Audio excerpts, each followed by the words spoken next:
set a fantastic strategic framework for this discussion, nice follow-on to the earlier discussions. I also don't come from a technical background, and in fact, this is my first MEF meeting ever. As was just said, headed corporate strategy at Comcast prior to becoming the CFO of Comcast Business, and since August, head product. And so, being new to this group, I figured it would be helpful, perhaps to you and absolutely to me, to just take a step back and talk to customers. To really understand a little bit more about how our end user enterprises are experiencing SD-WAN. How have the deployments gone, how's it running, what would you like? And I thought that would be a good lead-in and perhaps a good background for me for this discussion. So, as you look at what the key intended benefits of SD-WAN are, when you hear the pitches from the vendors, you hear our pitches, first and foremost, QoS and network segmentation. SD-WAN promises to create, as we're all probably familiar with in Los Angeles, HOV lanes, network segmentation. We don't want our employees who are watching Netflix to interact with or conflict with important executive video conferences, and we want things like network failover. Second, centralized visibility and management. A single pane of glass. SD-WAN promises a single pane of glass and visibility across the entire network enterprise-wide. Third, security. Security is fast becoming one of the most, if not one of the top two most important network attributes. And increasingly, as anyone who runs a network, security is by far the biggest focus, perhaps beyond bandwidth these days. And then finally, cost savings. Budgets are flat. The promise is we need more bandwidth, we need more reach of our networks, and so we've got to do something to generate cost savings and moving off legacy networks, so really doing more with the same or with less.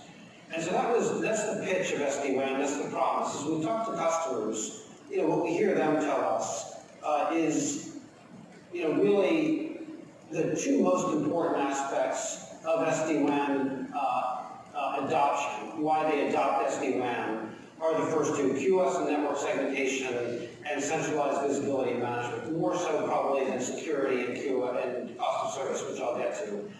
QoS and network segmentation is fundamentally the problem that customers are trying to solve with SD-WAN. They need more bandwidth, they need to optimize traffic, and they need to reflect the fact that all traffic is not created equal.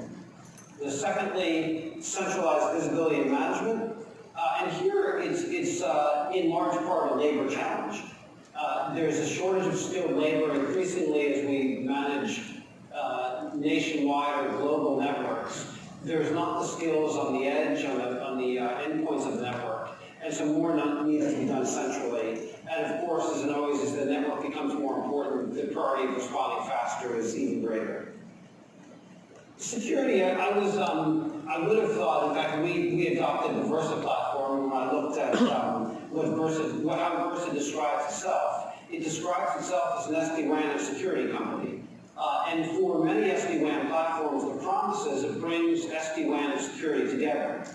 When we talk to customers said, yeah, I kind of get it, but look, I've got a pretty good legacy security platform. Let me solve the SD-WAN problem first.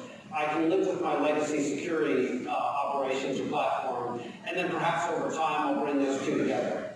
And so this was seen more as a future-looking opportunity as opposed to a current direct need. But for sure, it was on the roadmap as something going forward. And then finally, in terms of cost savings, what we heard from customers is, look, at the end of the day, our budgets didn't really go down as a result, but we were able to do more. And so cost savings, from a customer's perspective, is a requirement, but really not the reason they adopt SD-WAN. It almost becomes a way to adopt SD-WAN in terms of cost savings allows companies to move off the legacy networks. So we asked, how did the deployments go?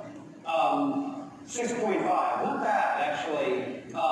In some ways, in moving such a large network from legacy up to the current state, this is a pretty good grade. Maybe a B, maybe a B minus. But I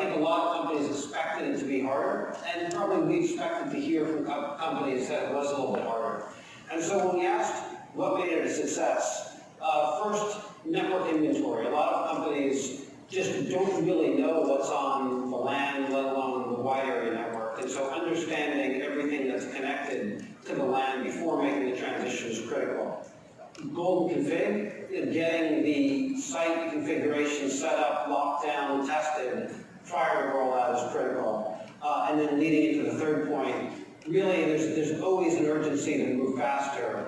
In this case, what we heard from customers who were most successful is they went really slow and really methodical in the beginning before they went fast. And then finally, having an operating model. As we talked about in the last slide, there's really an opportunity to have centralized management, to move things from the edge to the center, to think about roles and responsibilities. And as customers have moved through, as enterprises have moved through this transition, understanding how we're going to operate is critical. And those things led to the most successful outcomes. In terms of challenges, vendor assessment. And when you have one of our enterprise CIOs said, look, it's like Baskin Robbins. There are 31 flavors of SD-WAN. In fact, I think there are about 80 flavors at last count of different platform providers. And just the selection of which platform provider to go with is a challenge.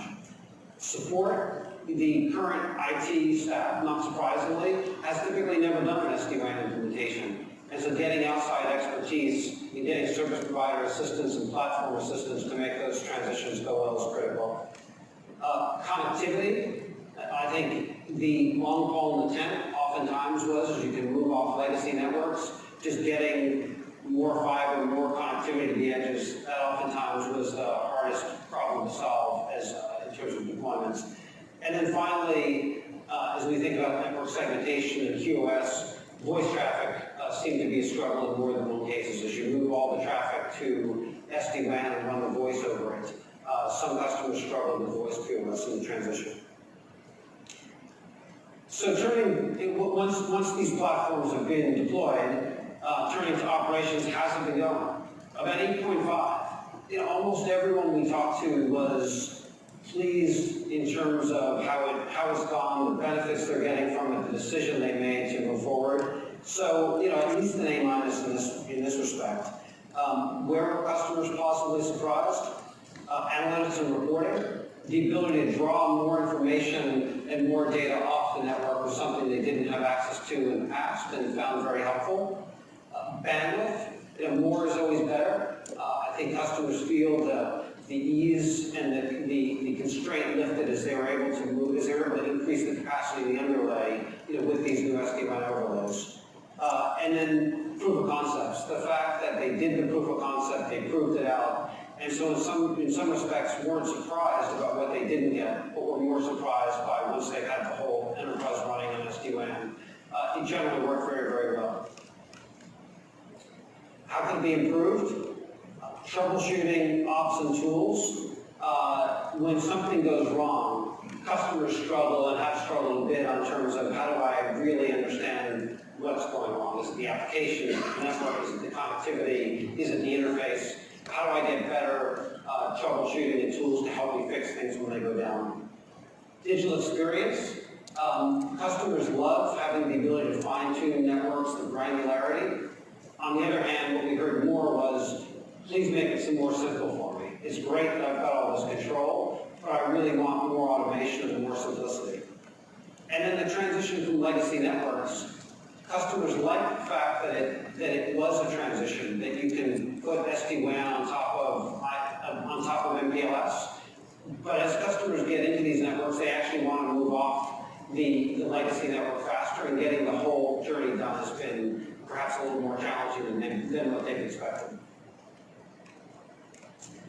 So, what's the wish list? What are the areas for customers who have deployed, who are up and running, that they wish kind of worked better, they wish came along, and they wish they could deploy right now? So first, consistent design guidelines. As they reflected on the deployment, there really is not a standard menu, a standard approach to implement SD-WAN. If there were something that were easy, step-by-step, that customers could use and enterprises could use that have never gone through a transition, that would really be helpful, as opposed to what often felt like individual one-off creations of the transformative design.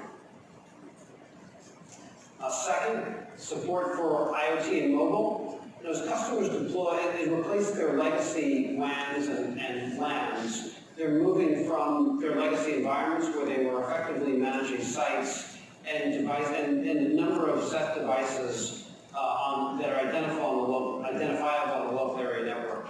As they move forward, whether it's car companies who want to add automobiles to the SD-WAN platform, or whether it's restaurants that want to put sensors on the SD-WAN and tie it directly in, whether it's new 5G applications, there's really a belief that SD-WAN becomes the network operating system for all devices, and all devices are IP connected. And so how do we scale this thing massively, particularly as many of those devices interact with the cloud for instructions?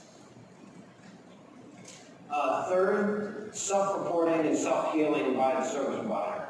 It's great that customers get notifications that something's going wrong and real-time alerts, but wouldn't it be much better if the alert wasn't that there's a problem, but that something was just fixed, and that it was fixed across the wide area network?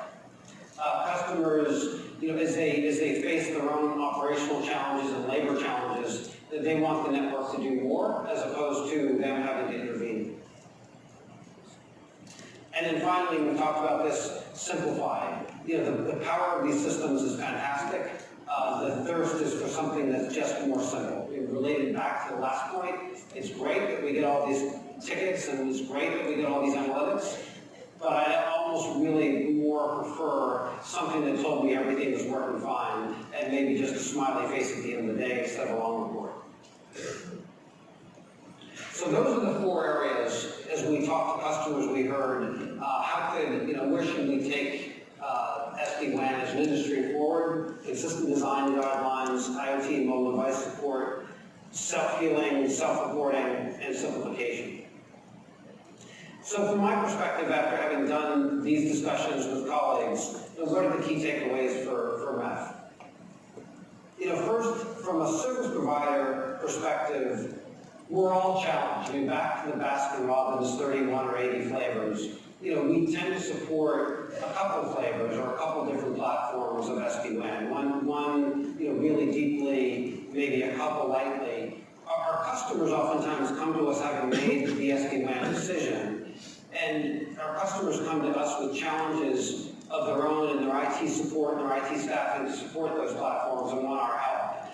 And the challenge for us is how do we scale that support across a multiplicity of different platforms. And it's difficult for us as service providers to provide that benefit of scale to customers if treating each of the different SD-WAN providers or platforms is a one-off. So the platform standard and certification programs really get at those issues. It unlocks the deployment and operational challenges and efficiencies.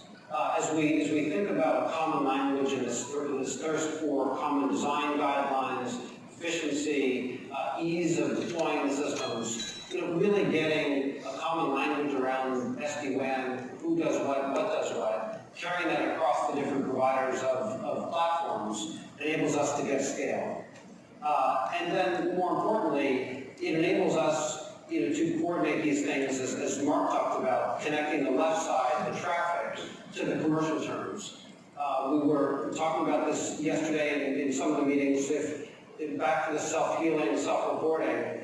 Geez, if I was offering something to one of our Comcast customers operating on the PCCW network, and a link went down, wouldn't it be great, instead of us getting a ticket and having someone have to call PCCW, that we had the commercial terms in place, the ticket was issued, the PCCW OSS systems flagged it, sent a technician out, SLA was reported on, it was just fixed automatically, and the commercial terms just flew. I think we're far away from that, but in terms of customers wanting simplicity, wanting self-healing, that's wanting consistency across different platforms, that's absolutely going to happen, and that's absolutely part of the MEF vision.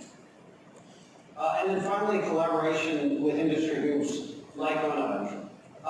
We need to connect the end customers to the broader service provider ecosystem. And I talked about security as something that was on the horizon, but was not yet implemented. Increasingly, as we move forward, the SD-WAN platforms will need to be connected directly to the security platforms, whether that's operated in the cloud as a secure gateway, whether that's operated as a VNF on a UCPE. Getting those connections are critical. We've also heard a lot about the cloud providers. Increasingly, as enterprises run their critical applications in the cloud, need those delivered to the customers with quality of service and network segmentation, really broadening what the MEF does and who the MEF touches in our industry group, to the broader service provider ecosystem and to the broader industry ecosystem is critical. So thank you very much for that. It was certainly helpful for me to reflect back on customers, and I hope that was useful to you as well. And look forward to interacting with you in the future. Thank you.